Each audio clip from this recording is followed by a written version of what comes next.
ఇక హుదూద్ తుఫాన్ సహాయక చర్యలు ప్రశంసలు పొందిన విజయనగరం జిల్లా విద్యుత్ శాఖ అధికారులు ఇప్పుడు అవినీతి కేసులో చిక్కుకొని అభిశంసల పాలయ్యారు. అవినీతి అధికారుల అరెస్టుకు రంగం సిద్ధమవడంతో జిల్లా విద్యుత్ శాఖ తలవంచుకుంటోంది. హుదూద్ తుఫాన్ ధాటికి విజయనగరం జిల్లాలో విద్యుత్ వ్యవస్థ చిన్నాభిన్నమైంది. దీంతో సర్కారు పునరుద్ధరణ చర్యలు చేపట్టి కోట్ల రూపాయలు విలువ చేసే విద్యుత్ సామాగ్రిని విజయనగరం జిల్లాకు పంపింది.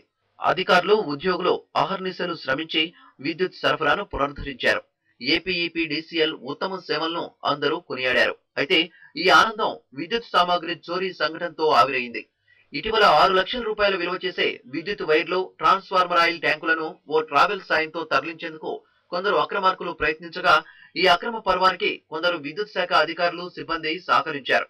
దీంతో అవినీతి అధికారుల అరెస్టుకు రంగం సిద్ధమైంది. ఫస్ట్ ఆఫ్ ఆల్ మనకు అది ఎవరిదని తెలియలేదు. తర్వాత తెలిసింది ఏంటంటే మన స్టోర్స్ నుండి బయటకు వెళ్ళిందని చెప్పేసి పోలీస్ ఇంట్రాగేషన్ తెలిసింది.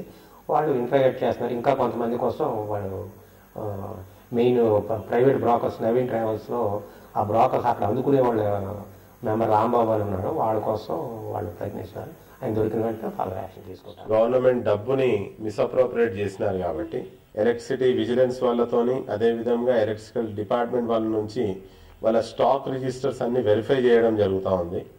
సో టోటల్గా ఎలక్ట్రిసిటీ సిబ్బంది, అదేవిధంగా కాంట్రాక్టర్ వీరందరిపైన కూడా అఫెన్స్ ప్రూవ్ అయింది ఇది.